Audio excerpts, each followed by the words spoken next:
Is there anything that you'd be willing to give your life for? It's an uncomfortable question, but it's one that many people in history have had to answer. Think of French resistance operatives in World War II. They were busy passing information about the movements of the German army, and they knew that they did this at the danger of their own lives. Yet they thought that standing up to the invasion of their country was worth sacrificing for, even if that sacrifice was themselves. For other people, it happens very suddenly, when danger emerges and they put themselves in harm's way to shield other people that they love. People don't grow up planning these things. For many of them, there's a moment that they reach when they realize they have a choice. They can watch something awful happen, or they can intervene, even at great personal risk. This is the story of an ordinary man who wanted what most ordinary people want: a successful career, fine clothes, good food, excellent company.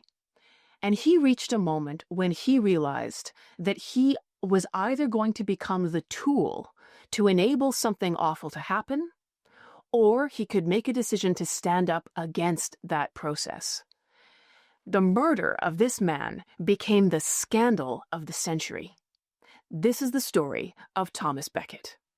You're listening to Villains and Virgins podcast, and this is episode 2 in the story of Thomas Becket.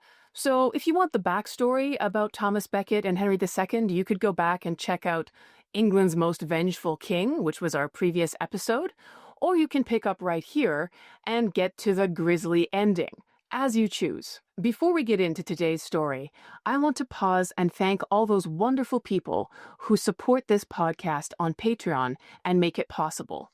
Whether they're supporting at the lowest tier or all the way up to the highest, your regular support makes it possible for me to continue producing episodes just like this one. As a Patreon supporter, you get access to even more history content, including bonus episodes, as well as live history conversations that I host on a regular basis. So if you're interested in accessing any of that, head on over to patreon.com/Eva Schubert. I'd like to thank in particular those patrons who support at the very highest level, very generously, and they are Richard Hubner, Charles Vigneron, Kenneth Jones, Tim Williams, Anthony Farnbach, Rick Kane, Gordon Carl, Agnes Viner, Aaron Silverstein, Stephen Skorick, James Brown, and John Lacasse. Thank you so much. We left off our story with Thomas Becket in exile in France, where he had fled for his life after standing up to King Henry II of England. Now, Henry II is often called Henry Plantagenet because he founds the Plantagenet dynasty, and some historians call him Henry Angevin and the Angevin dynasty. Same people, different terminology. And Henry II is also the second husband of Eleanor of Aquitaine, who we've heard about on this podcast before. But what brought us to this point was Thomas Becket's refusal to go along with something the king wanted. Now, this is surprising. Thomas Becket had for many years been King Henry's right-hand man. He'd served alongside him as the Chancellor of England, basically the guy who took whatever the king wanted and made it happen.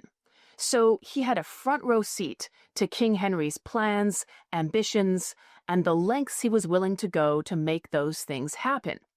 Thomas Becket was a yes man, an administrator, a commoner who had been promoted to this high office because he was useful to the king. And then the king had what seemed like a brilliant idea.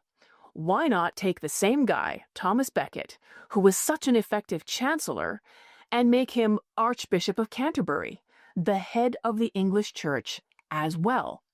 This would enable the king to have his wishes served by the same guy, whether he was wearing the chancellor's hat or the archbishop's hat, because he wore them both. Thomas Becket knew when he became Archbishop of Canterbury that he wasn't qualified for the job. He wasn't even a priest. He wasn't a church official of any kind, and so his promotion to being suddenly the boss of every church official in England was surprising to say the least. And everybody knew why it had happened. It happened because King Henry wanted a yes man in that position, someone who would simply do whatever the king wanted and make the Church of England fall into line. And it's at this moment that something quite remarkable happened.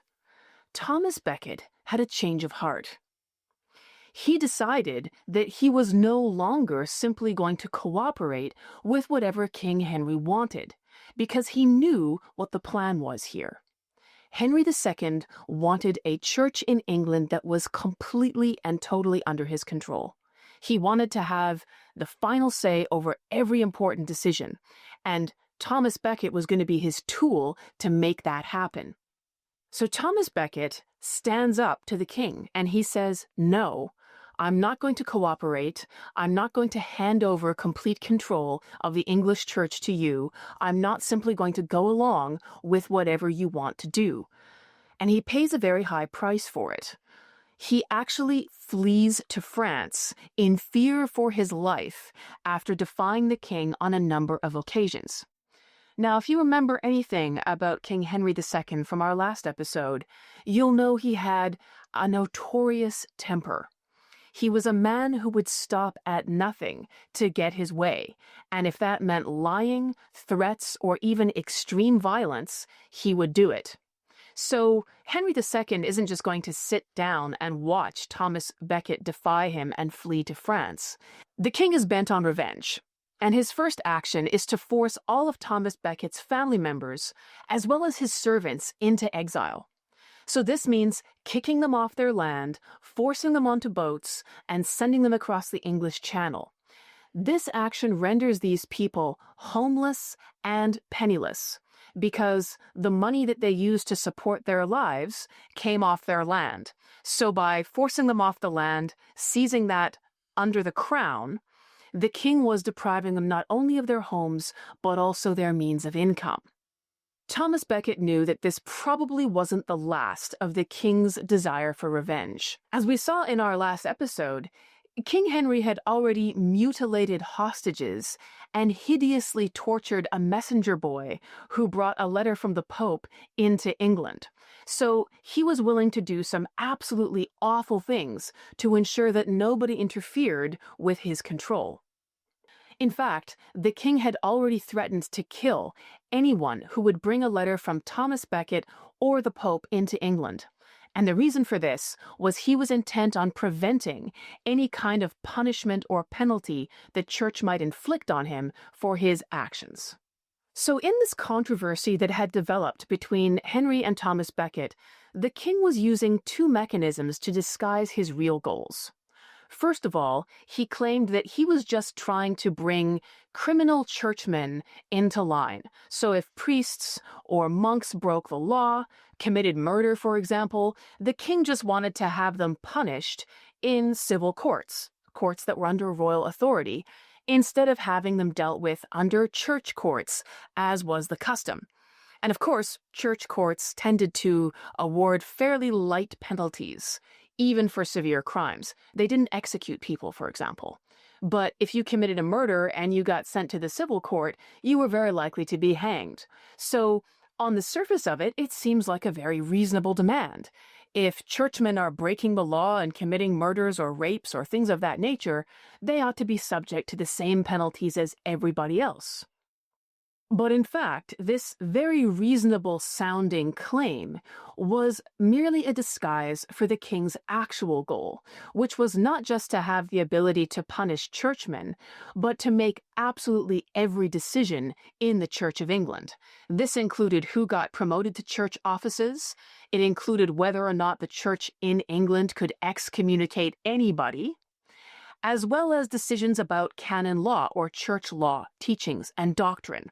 So his goals were far more wide-reaching than simply applying criminal penalties to criminal churchmen, and Thomas Becket knew it. The second mechanism the king used was to claim that he was just asking Thomas Becket and the English Church to respect these pre-existing customs, things that his ancestors used to do. And he presented them with a document called the Constitutions of Clarendon, which purported to detail these customs that he now wanted recognized and made official.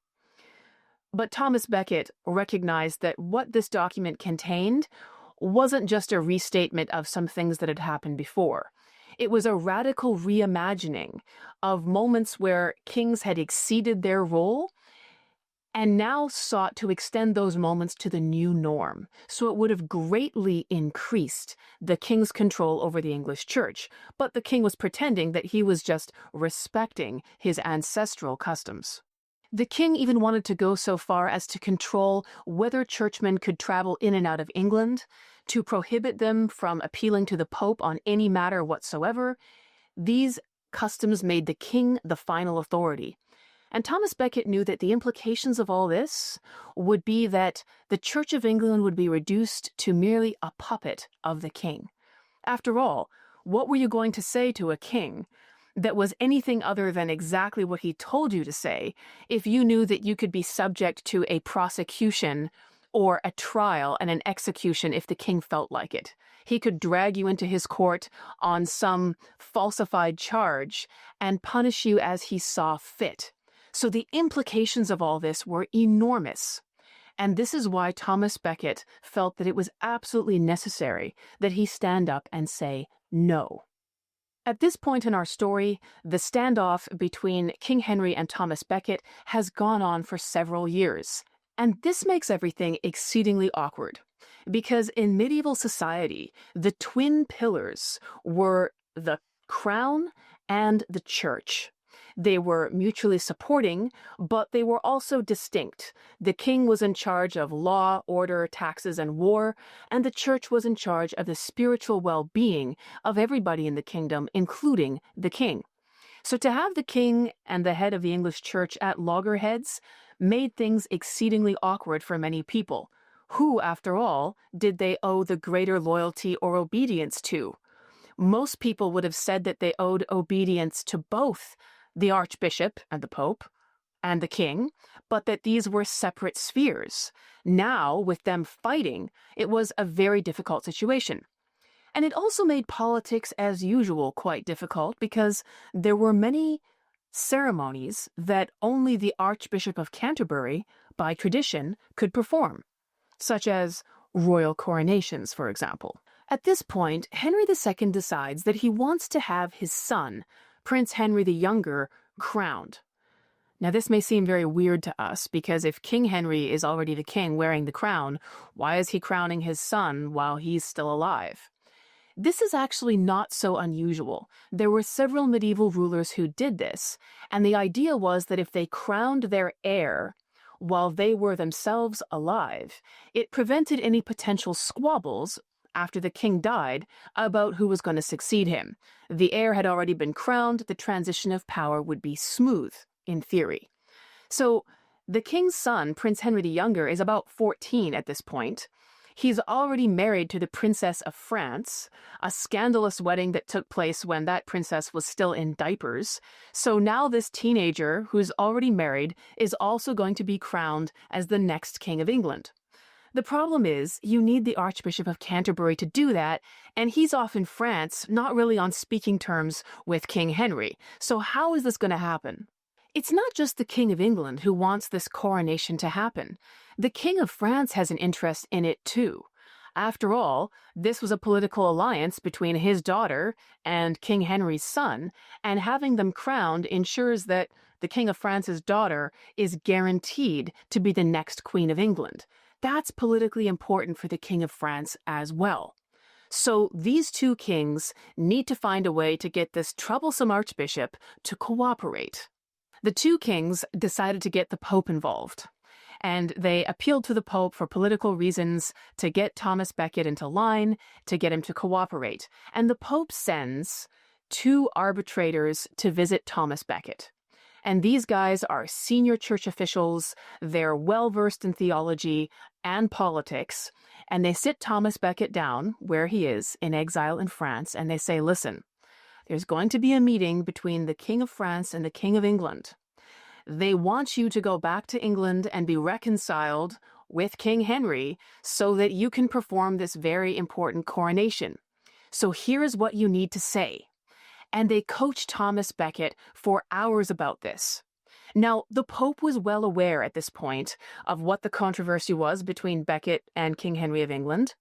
He'd already told Becket, I'm on your side. But what's going on here is political expediency. He's basically encouraging Becket through these arbitrators to say, can you just say something that will get you reconciled? You're in the right, Thomas Becket. We understand your position. You're doing the right thing for the Church of England and for me, the Pope. But can we perhaps find some politically palatable words so that you can go back to England and normal life can more or less resume? This is the mission that the arbitrators have, to get Thomas Becket to say whatever he needs to say. So the arbitrators are telling Becket, just say the words, you can go back to England. Instead of being penniless here in exile, you'll be restored to Canterbury, to your income, to your comfortable life, and we can fight this battle a little bit later. But Thomas Becket is very worried, and he says, if I just tell the king that I will obey him in whatever he asks, which is what you guys are telling me I should do, I know where that's going to go.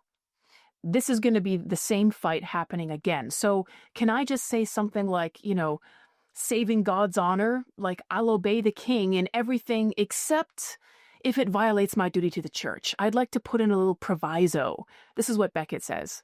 And the arbitrators say, no provisos, just here's what you have to say. And they give him a script and they tell him it's going to be okay. The Pope says it's going to be okay. Just go along with this.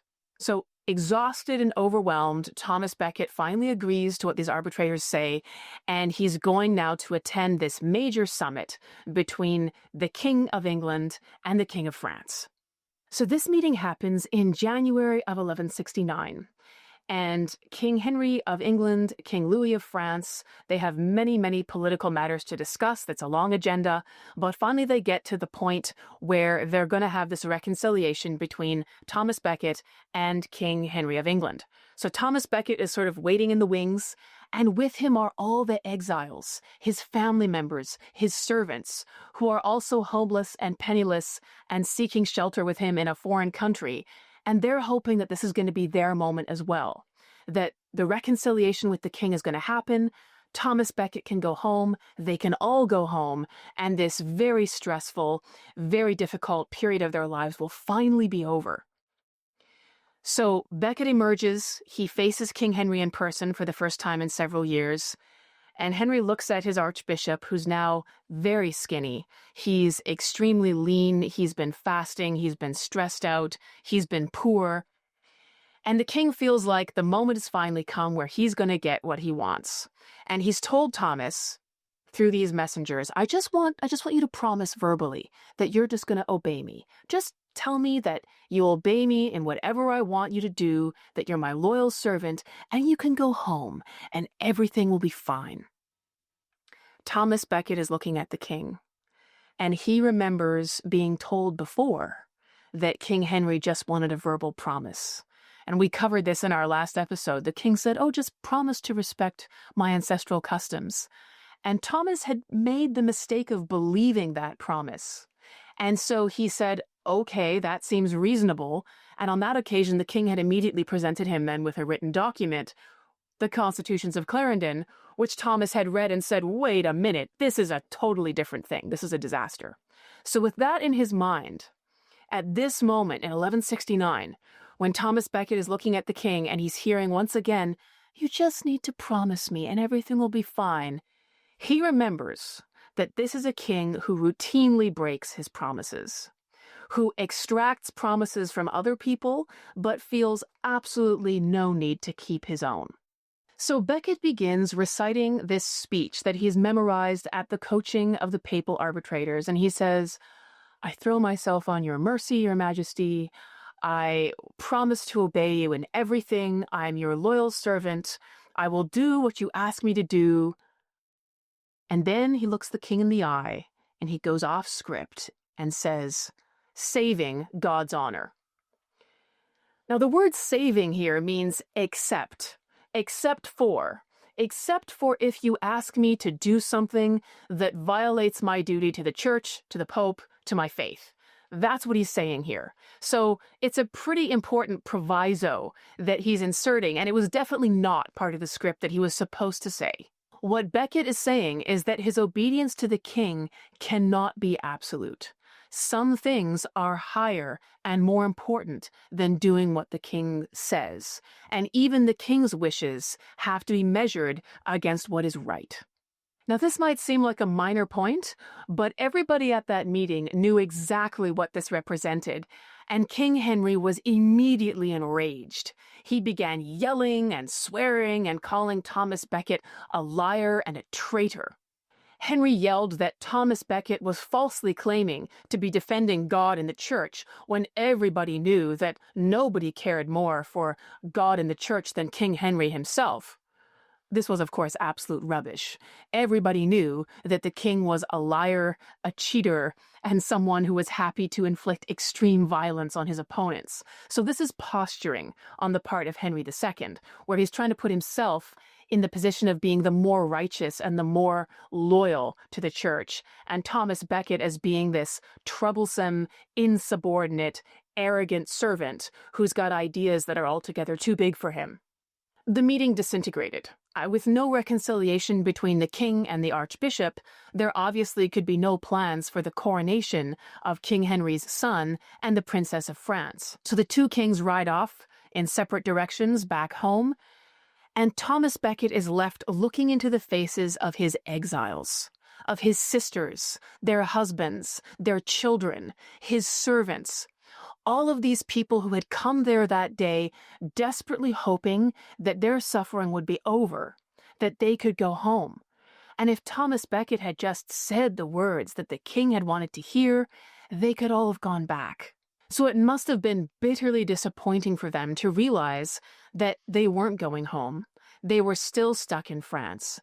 And Thomas Becket must have felt incredibly alone, and perhaps felt their anger and disappointment because he had so stubbornly held to his position at great cost, not just to himself, but to the people that he loved. But Thomas Becket saw this as a moment on which history turned.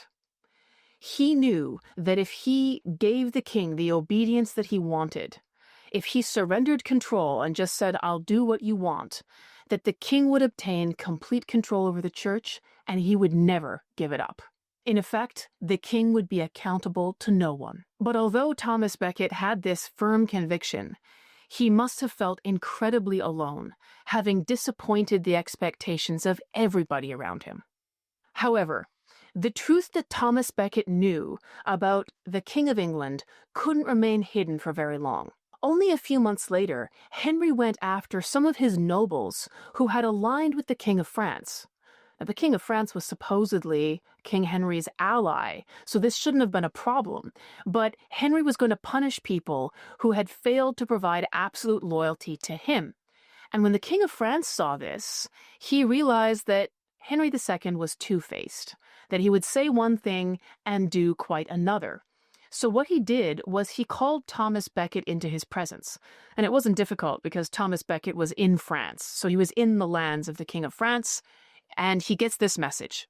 So he arrives for his audience with King Louis of France, and the king says, "I'm sorry, Thomas Becket.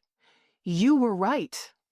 You knew exactly who King Henry II was, and we all thought you were wrong for standing up at that conference and refusing to go along with him, but I see now what you were talking about."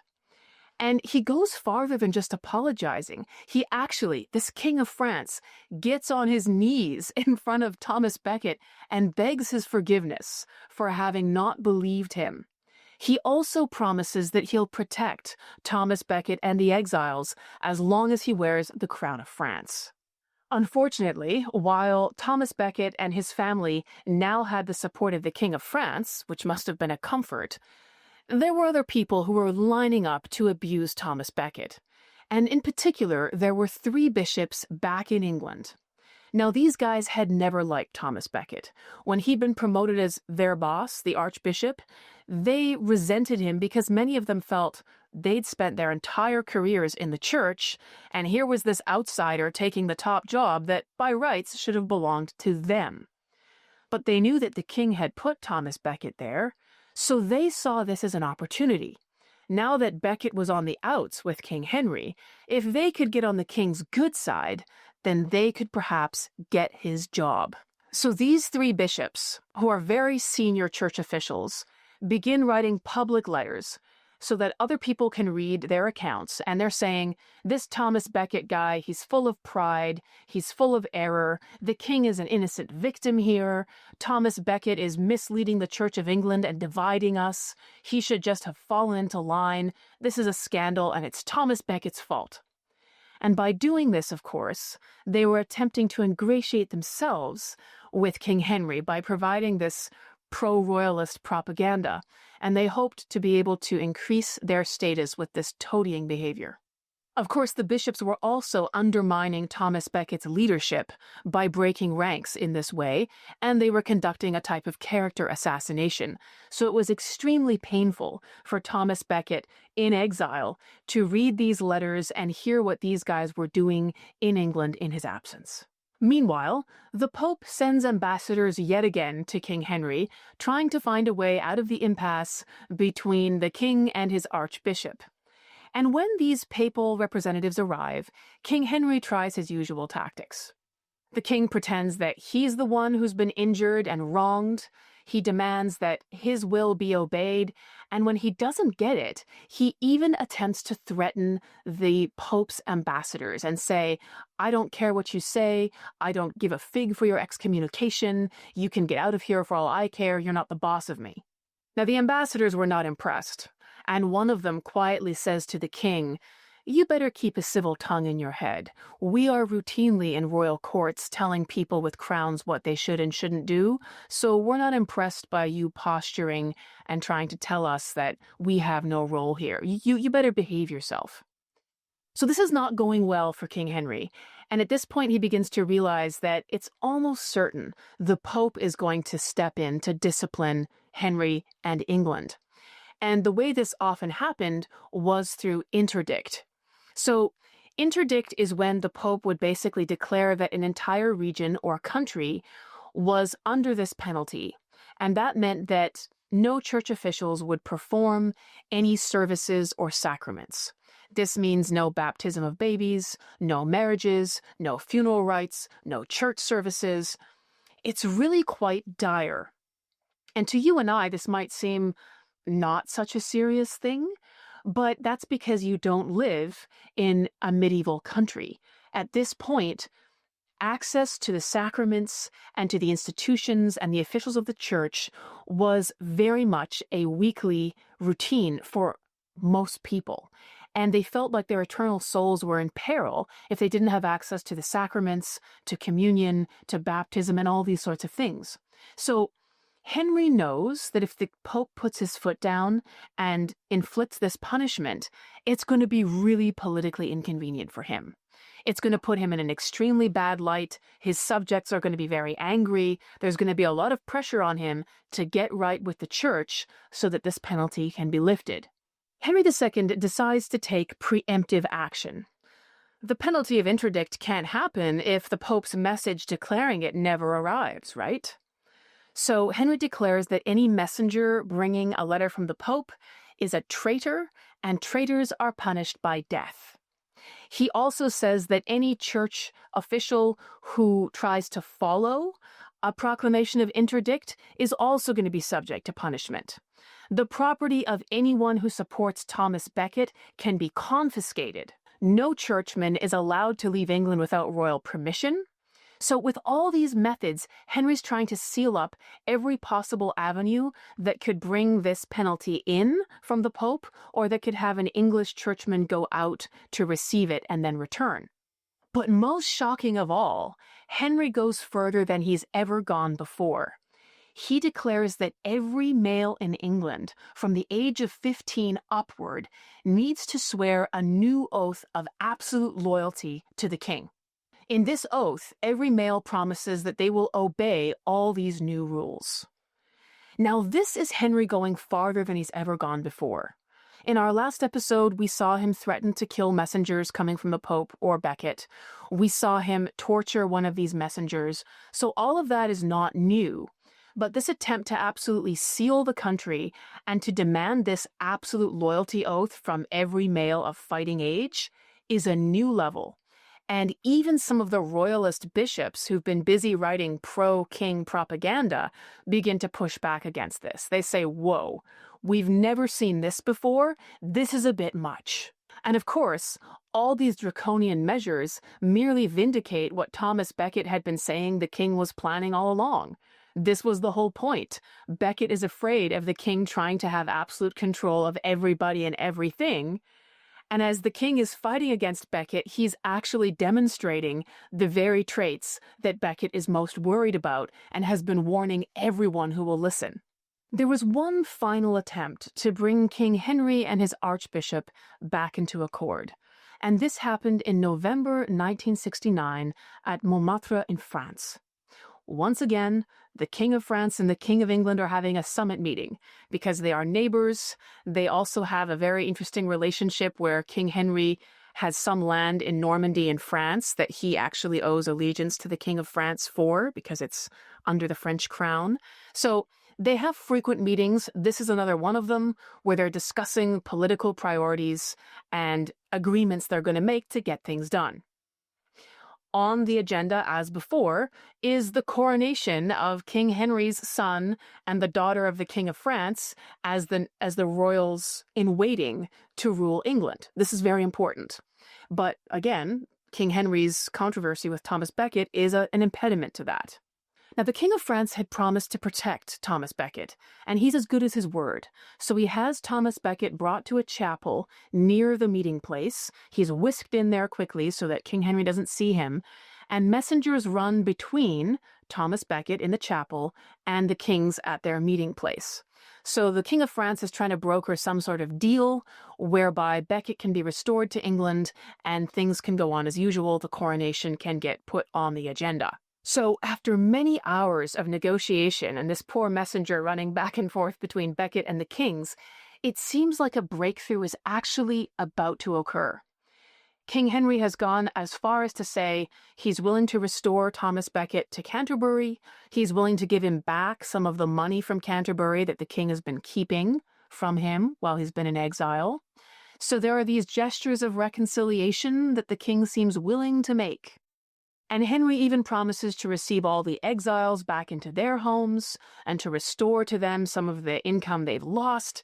It all seems too good to be true. So the terms of reconciliation have been hammered out, and there's just one final gesture that's needed to seal the deal, and it's called the kiss of peace.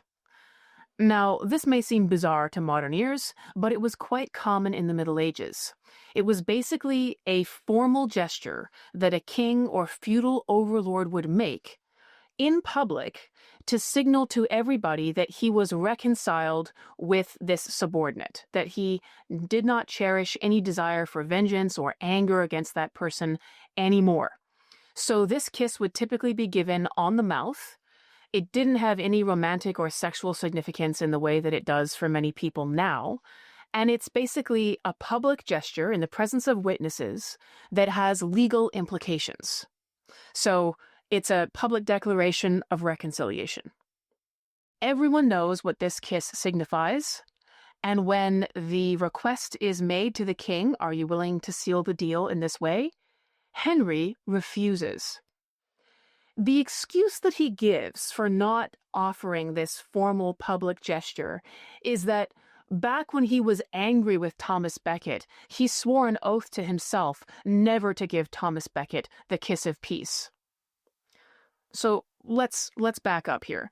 The king is saying that because he made a promise to himself never to give Becket the kiss of peace, he won't give this public promise of reconciliation now. Given Henry's long history of breaking his promises, his refusal to make this public gesture of peace can only be seen as evidence that he's trying to leave himself wiggle room to do whatever he wants later. He doesn't want to give this formal, official, legal gesture that everyone knows would have meant he promised no vengeance. So it's looking very fishy, and King Louis immediately smells a rat. He actually says, beneath King Henry's honeyed words earlier in the day lay poison.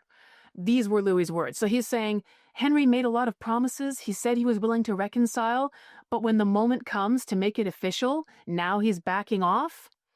We have to wonder if he meant anything that he said at all.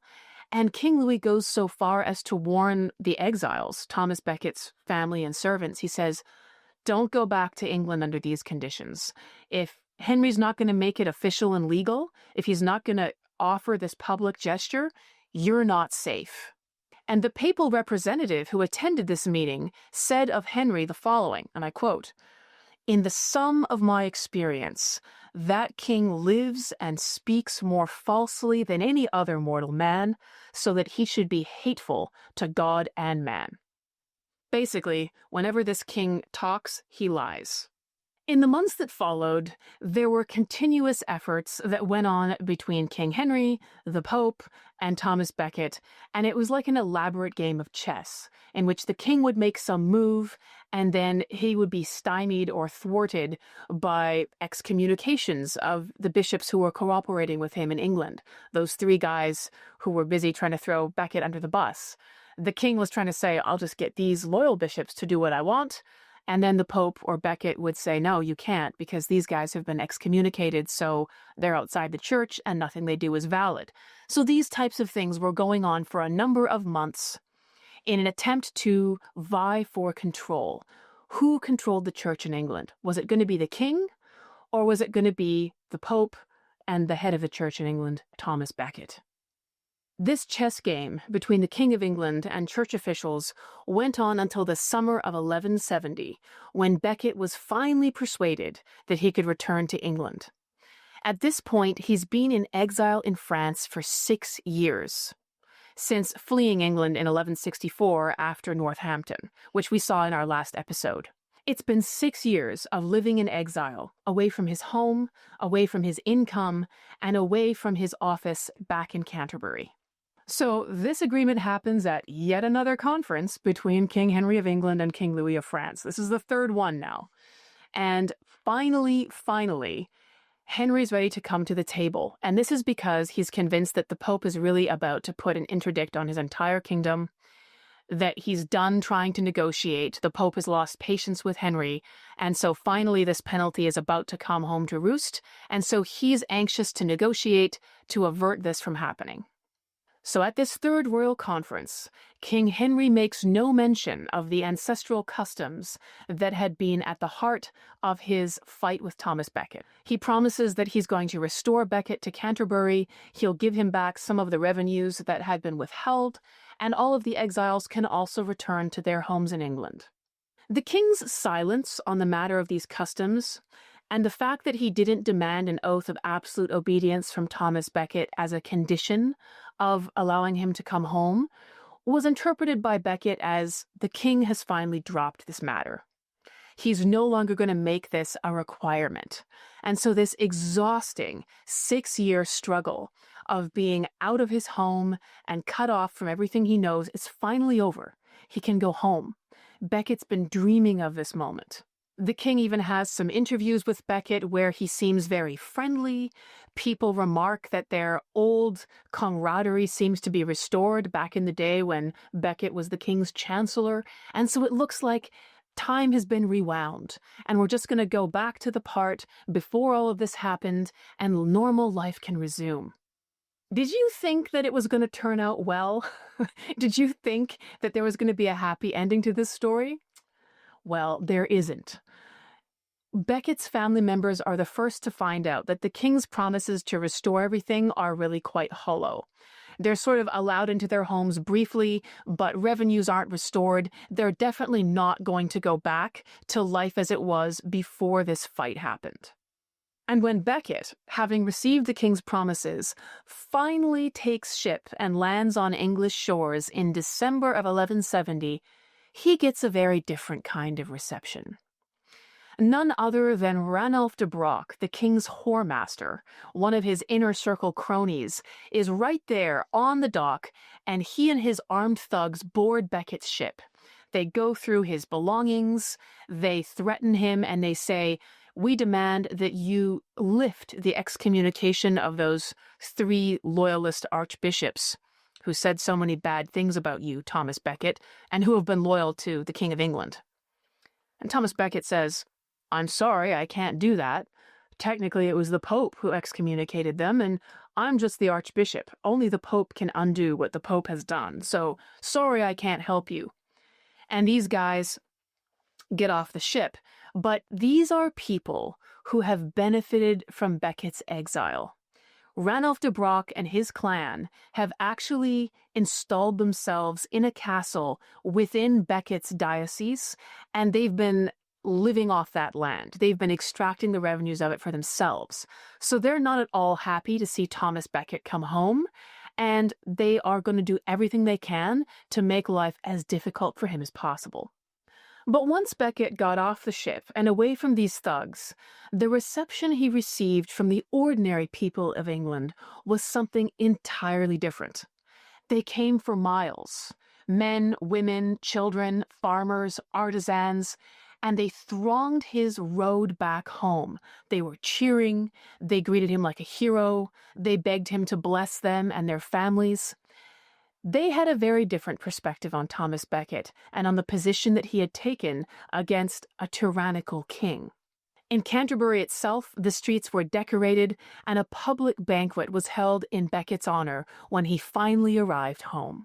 While all of this celebrating is going on, Becket's enemies inside England are watching it through narrowed eyes. Chief among these enemies is Ranulph de Broc and his family, who are living in a castle on Becket's land and have been helping themselves to its revenues. They've been beating up people, stealing from them, lording it over them. They know that Becket's arrival means they're going to have to leave. Becket's going to start demanding that they get off, that they go away, that they return the land that they've stolen and the money that goes along with it. So they're looking for ways to avoid this happening. And then there are those three bishops, the ones who've been busy condemning Becket publicly and cozying up to the king, and who've been excommunicated as a result of this. They know that Becket coming back is not good news for them either. So they take measures to turn the situation around. One of them writes a letter to the king, who's off in Normandy at this moment, which is technically modern-day France. They write King Henry a letter and they say, Becket is leading an armed insurrection. He's going to overthrow the authority of the crown. He's leading everyday people to rebel against royal authority. Now, this was actually a lot of nonsense. Becket was doing no such thing. And the bishop knew it.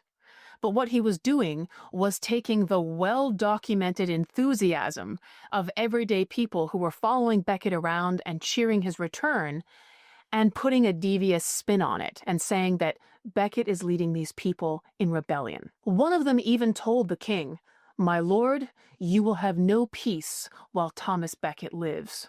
When Henry gets this letter, he explodes into one of his legendary and all too predictable furies. He doesn't bother to check if this report is accurate. He just convenes a council of his nobles and barons and he says, "This Becket is a traitor. After everything I've done, he's now leading people in a rebellion against me. This is not to be endured." The king condemns Becket as a traitor who's declared war on the royal family. And it's at this moment that he says the words that are going to seal Thomas Becket's fate. Now, you've probably heard these words reported as, "Who will rid me of this turbulent priest?" But that's not actually very accurate. The sources indicate that King Henry said something closer to, "Why has no one avenged me? To see me treated in this shameful way by this low-born clerk." In other words, I'm a king, you are my nobles and barons and knights. Why has none of you stood up to put an end to this commoner who's treating me so badly? Another version has him saying, "How many cowards have I nourished that not even one of you is willing to avenge the wrongs I have suffered?" So these are much more direct calls for vengeance. These are ways of saying that the king's loyal barons and nobles owe him something. that they ought to stand up and take vengeance on anybody who defied their overlord, the king. So when the king says these words, 4 knights of minor standing, guys who are relatively new to the court, see an opportunity to ingratiate themselves with the king. When the conference is over, they go riding off into the night, heading for the English Channel so they can take ship back to England. When they arrive, they immediately make contact with the de Brock clan, who are already enemies of Becket and who are inhabiting part of his land. And they get from these guys a bunch of armed men to go with them. They go into the city of Canterbury itself, and they manage to put all the ordinary people into their homes under a curfew. They say, don't leave your house, don't come out, no matter what you see or hear. That doesn't sound ominous at all, does it? It was near dusk on December 29th of 1170 when these 4 knights strode into the residence of Thomas Becket. Dinner was just being cleared away. Becket was surrounded by monks and servants. And these knights stride in. The 3 knights, who look like they've already been drinking, demand that Thomas Becket lift the excommunication of those 3 disloyal bishops who have been his enemies while he's been in exile. And Becket says, I'm sorry, I can't do that. That's for the Pope to do. The knights angrily said that they were making the king's demand and that Becket had better obey and do what he was told. So once again, it's a question of who does Becket owe higher obedience to? Is it the Pope or is it the king? Becket retorts that he's not going to be threatened and he's not going to do what they say. He says, quote, if all the swords in England were aimed at my head, your threats could not dislodge me from my observance of God's justice and my obedience to the Pope. So the knights tell him, you're risking your head by saying these things. And Becket says to them, oh really? Have you come here to kill me? If so, I commit myself and my cause to the great judge of mankind. I'm not moved by your threats. Find someone else to frighten. So the knights at this point are furious, and they command the monks around him, you guys better hold on to this Becket, make sure he doesn't go anywhere, he's going to receive the king's justice. And they storm out of the dining hall, out the door, to go fetch their swords. While the knights are outside, they're talking to the other armed men they've brought with them and instructing them to seal the perimeter so that no one can leave. They don't want Becket escaping off into the night and going off into exile again, so they want to make sure that everyone is firmly sealed inside and no one can get away. So the knights have gone out the door, and the monks around Becket have immediately bolted that door after them. And now, in frightened voices, they're talking about what should be done next. But they don't have very long to wonder, because only a few minutes later the knights are back, and finding that the door is locked, they begin to hammer against it with hatchets and swords, yelling and making a terrible din. So this is incredibly threatening, and it greatly heightens the fear inside the room, and then it falls ominously silent, because the knights have decided to go find another route into the building. Then, at this point, the Vespers bell is rung. So this bell goes off at the same time every night, and it signals that the Vespers service is about to begin. And Thomas Becket is going to make his way through a passage from his residence into the cathedral at Canterbury, because it's time to perform this service. And as he's passing through this hallway and the monks are following him and they're heading into the cathedral, again, the monks want to bolt that door behind them so that no one could follow them from Becket's residence into the cathedral. But Becket says, don't bolt the door. Entrances to a house of prayer should not be locked. We're going into the cathedral. It's a sacred place. We're not locking any doors that enter to this place. So Becket enters the cathedral, and there are already other monks in there who've begun chanting the Vespers prayers. So he's making preparations to begin the actual ceremony, and then the knights are back. They've found another door, they've entered the cathedral, they're wearing armor, they have their swords out, and one of them yells, "Where is that traitor Thomas Becket?" So the monks who are chanting are shocked into silence. I mean, coming into the middle of a church while there's a ceremony going on, waving your sword, is not done. This is a horrifying moment. And Becket is actually still in the shadows, in the corner of the church. So he has this opportunity where he could have disappeared down a staircase into the crypt or taken a staircase up into another part of the church. And some of his friends who are next to him say, "Let's get out of here. These guys are here for trouble. It's time to run." And Becket says, "I'm not going anywhere." Then, in a loud voice, he says to these knights, "Here I am. I am no traitor but a priest. What do you want with me?" So one of the knights again repeats the demand that Becket reverse the excommunication of these 3 English bishops, and Becket again refuses. And the knight says, "Very well then, you will receive your just deserts as a traitor." So at this point, these knights are coming towards Becket, and they want to basically bundle him out of the church, pick him up, and carry him out the door so that they can murder him outside. Becket grabs onto one of the pillars in the cathedral, and he says, "I'm not leaving. I'm not going out of this space. If you want to murder me, you'll have to do it right here." He also says, "I'm ready to die for my Lord. If my blood is the price of the church being free, I'm ready to give it. But I forbid you in the name of God to harm any of my men or monks or servants." So this struggle is going on. Becket's holding on to the pillar. Some of his friends have already scattered down the staircase because they can see that violence is about to happen. But a few of them remain next to Becket. And once the knights see that they're not going to be able to dislodge him, they decide they're just going to have to do the job right here. So one of them raises a sword and begins to bring it down on Becket. And at this point, one of Becket's friends instinctively raises his own arm to shield Becket from this descending blade. The sword comes down with such violence that that man's arm is nearly severed. So he's out of the way. As the blows begin raining down, Becket collapses onto the cathedral floor. He covers his eyes with his hands, and he begins praying. These knights are hacking at him so viciously that one of them takes off the top of Becket's head. Not the whole head, just the top. And at this point, there's gray matter and blood all over the floor of the cathedral, and another knight uses his sword and actually scoops gray matter out of the skull and smears it on the ground, sneering, "Here's one that's never going to get up again."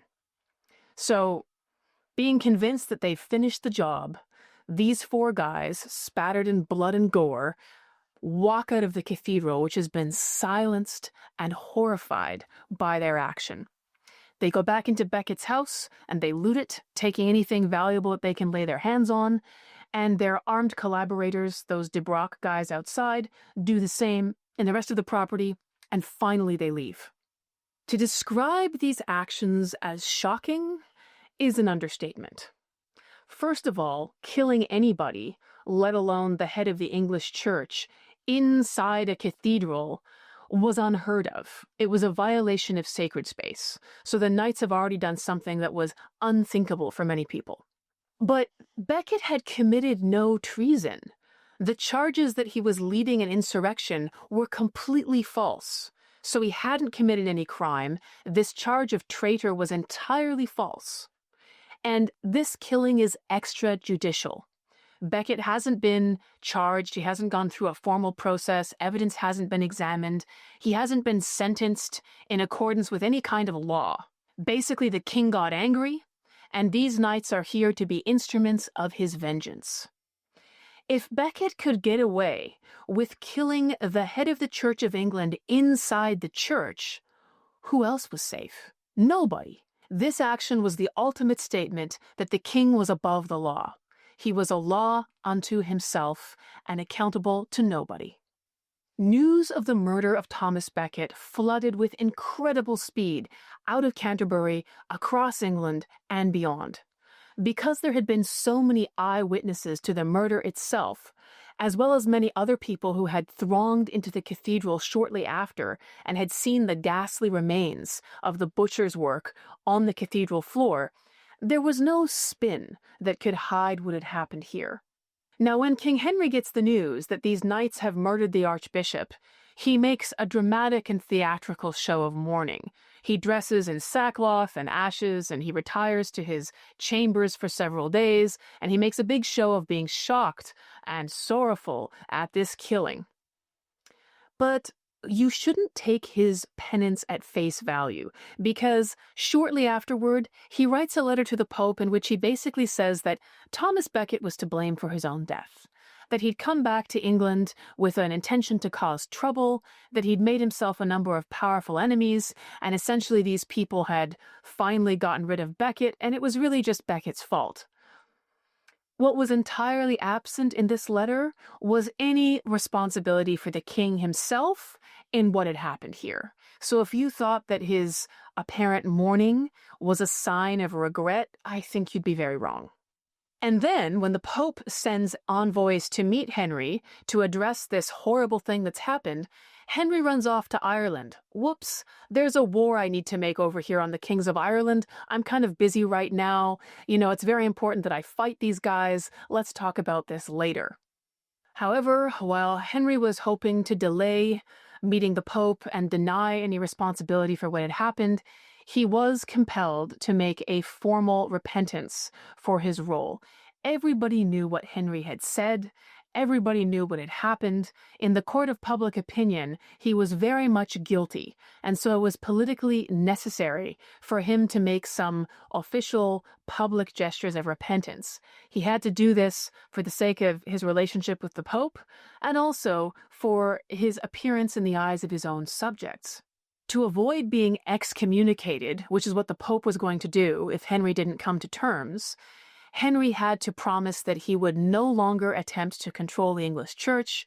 He wouldn't say anything else about these customs that Becket had fought him so hard over, and he would from this point onward be an obedient servant to the Church instead of attempting to be the ruler of the Church.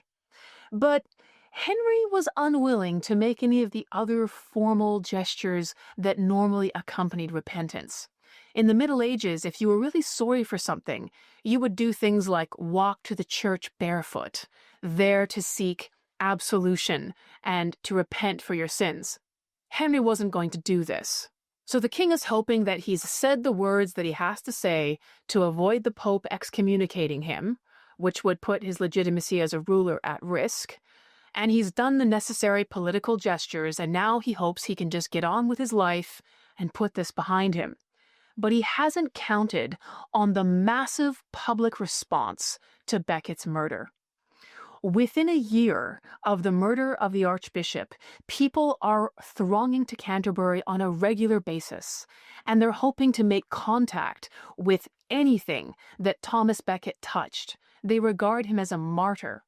And within 2 years of his death, the Pope has officially canonized him, or made him a saint.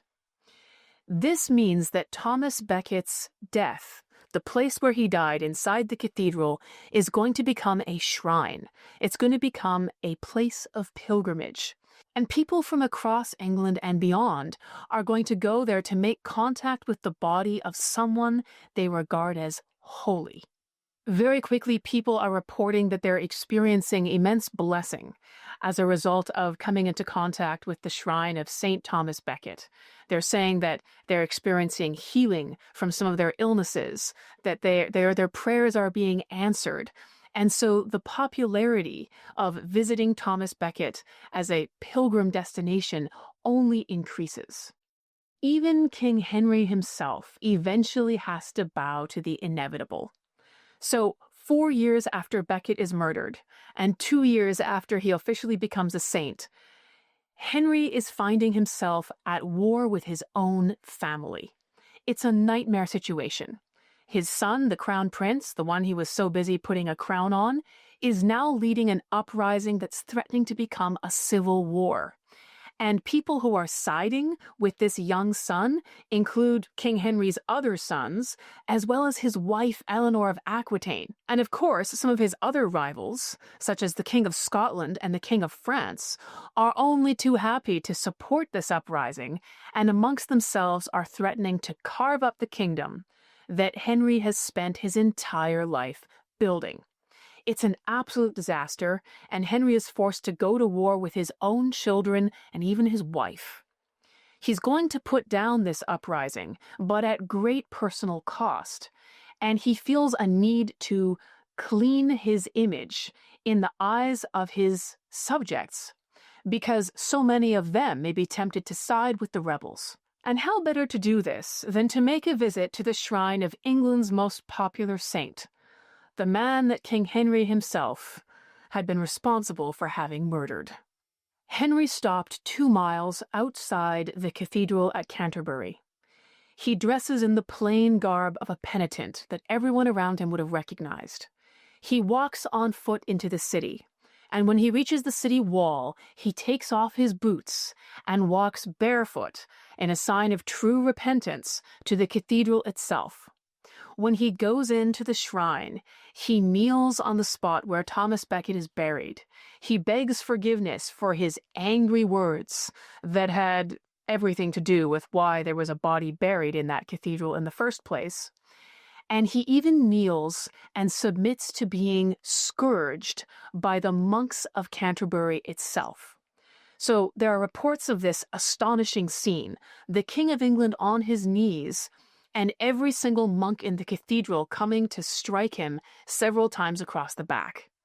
Some reports say that he received 500 strikes, so that means they couldn't have been hitting him very hard. But nevertheless, it was the public humiliation of this gesture that spoke volumes. A king on his knees in a cathedral being whipped by the monks that he had spent so much time trying to subordinate. Within a day of this incredible event, the King of Scotland was captured by Henry's men. So this is a major victory in Henry's attempt to put down this uprising, and he's happy to credit it as a miracle of Thomas Becket, a miracle that the saint had performed to reward King Henry for his true penitence and for finally getting right with God. Becket's shrine inside Canterbury Cathedral became so popular that it was a phenomenon long after Henry II was dead and buried. In fact, it attracted even more pilgrims than the Camino de Santiago in Spain. 2 centuries later, Chaucer's famous Canterbury Tales is written about a group of English pilgrims who are going to visit Thomas Becket's shrine in Canterbury. And it wasn't just English people who were coming as pilgrims to visit. Within 50 years of his death, Thomas Becket's story had spread to France, Germany, Denmark, Norway, Sweden. There's even a very famous piece called the Thomas Saga, which retells the story of his martyrdom from Iceland. Now, as a bizarre postscript to this story, it was none other than another King Henry who ends up destroying Thomas Becket's shrine. So Henry VIII, some 4 centuries later, much like his namesake, the earlier Henry II, wants to be the head of the church in England. He, too, wants to get rid of the Pope's authority and have absolute control over the English church. And unlike Henry II, Henry VIII succeeds. He gets what he wants. And so, of course, he hates Thomas Becket and everything he stood for. He says that this guy was no saint, and he loots the shrine itself, taking many of the very valuable rubies and gold and treasures that people have deposited there over the last 4 centuries. While Henry VIII managed to loot many of the valuables, the shrine itself still endures. You can still go into Canterbury Cathedral today and see the exact spot where Thomas Becket was cut to pieces. People still go there and remember the example that he left with his life and his death. One of the really interesting things for me about researching this story is reading the very different accounts of the same people and the same events. In this sense, doing history research is a little bit like being a detective. You try to find the eyewitnesses. You compare their accounts to each other. What is the same about them? What is different? And you'd also try to compare what they say to events that are known, facts that are not in dispute. And you also have to ask questions like, who is this witness? What interest does he have in the way he's telling this story? It can get quite complicated, and there are a number of versions of this story of Thomas Becket that people tell. There are some versions of this history that paint Thomas Becket as a stubborn, somewhat arrogant man who decides to antagonize a mostly reasonable king who has an entirely just cause, a king who just wants to punish criminals in the same way that all criminals should be punished, even if those criminals happen to be priests or bishops. Now, many of these versions of the story originate in the letters written by those three bishops who were busy trying to get cozy with the king and throwing Becket under the bus. So, yes, these bishops are contemporary sources. Yes, they were there, but they're highly biased. They're writing these accounts deliberately to ingratiate themselves with the king by presenting him in the most favorable light possible and painting Becket as a troublesome, arrogant obstacle to perfectly reasonable goals. Some historians have taken these accounts at face value, and others, as the centuries have gone on, have taken Henry's side because he was a king who was trying to bring a troublesome church into line. And so in different centuries, when church institutions have been responsible for other problems, some people have looked back at King Henry and said, perhaps what he was doing was a noble goal after all, and Becket was associated with the wrong side. Then there are accounts of the story that portray Becket entirely as a saint. And so these versions tend to reshape the events of Becket's life so that they fit standard expectations of saints' lives. So they insert things like prophetic dreams that Becket is supposed to have had, and miracles that he may have performed after his death. I've tried to avoid portraying Becket as a saint. I don't think it's particularly useful. He was a man, like any other man, and he had his own fears and insecurities. He also, no doubt, cherished some resentment at people who had betrayed him, like these three bishops who'd been so deliberately creating propaganda to make him look terrible. He's not a perfect individual, and I don't think it does anybody a service to try and portray him as one. Becket fought fiercely to defend his position because he saw the king's goals as incredibly dangerous. And remember, he knew the king possibly much better than any of the other bishops or many of his contemporaries.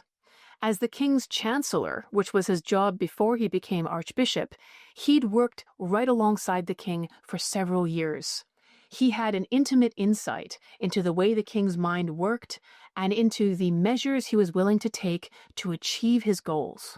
So Thomas Becket could not separate Henry's actions toward the Church of England from what he knew about Henry as a man, someone who was lying, cheating, vengeful, and violent, a completely unscrupulous king. This is the lens through which Becket viewed all the king's words and actions, and so sometimes Becket looked incredibly stubborn and unreasonable to people on the outside who saw him resisting the king, when the king was looking so reasonable and saying words that seemed so promising and so forgiving. But Becket knew what many of the people around him didn't, that the king was a liar who was perfectly willing to make a promise one day and to tear it to shreds the next. There are some later historians who have focused just on the king's goal of bringing criminal churchmen to justice and said that Becket was wrong to oppose this. They criticized Thomas Becket for defending a position that would have kept law-breaking priests accountable only to the church and not to the laws of the land. There are definitely problems with this position, and I've made this comment a couple of times while discussing Becket's story. The idea that churchmen who break the law shouldn't be accountable to criminal penalties like everyone else is a position that has haunted us even till recent days, when we've seen sex scandals in church institutions that have been covered up because priests have just had to be accountable to church authorities and they haven't had to stand trial for their actions or suffer penalties as a result of those in regular courts of law.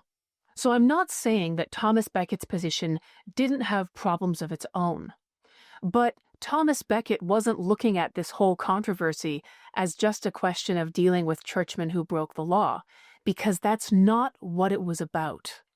That's what the king said it was about, But Becket knew otherwise.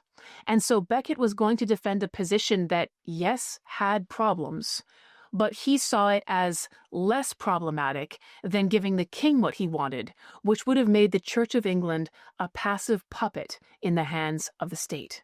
The point Becket was making was that if the Church was entirely under the king's power, he was accountable to no one and nothing. And absolute power, unchecked by legal or moral principles, is the greatest danger to any state and all the people in it. Thomas Becket is a most unlikely hero. He was an ordinary man, trying to build a successful career in the king's court, someone who enjoyed beautiful clothing, who had a great eye for a prized falcon, who enjoyed hobnobbing with the great and the mighty. He was an excellent administrator. He wasn't a man who was out looking to be a hero. But eventually he realizes that the king he's dealing with is perhaps the greatest danger to all of England and to the Church of England. And at this moment he makes a decision. He decided that some things mattered more than his own personal comfort and even his safety. And that willingness to sacrifice your own interests and even your life for something you believe in is a quality that remains as admirable today as it ever was. I hope you've enjoyed this episode on the life of Thomas Becket. And if you'd like access to even more episodes like this, bonus episodes on the life of the scandalous Count William of Aquitaine, or perhaps the last stand of Prince Raymond of Antioch, then head on over to patreon.com/Eva Schubert and become a supporter of this podcast. I'm so grateful for each and every one of you who tune into these episodes, who write to me by email, who comment here online, and who share the enthusiasm and love that I have for all things historical. Thank you so much for being here, and I'll see you in the next episode.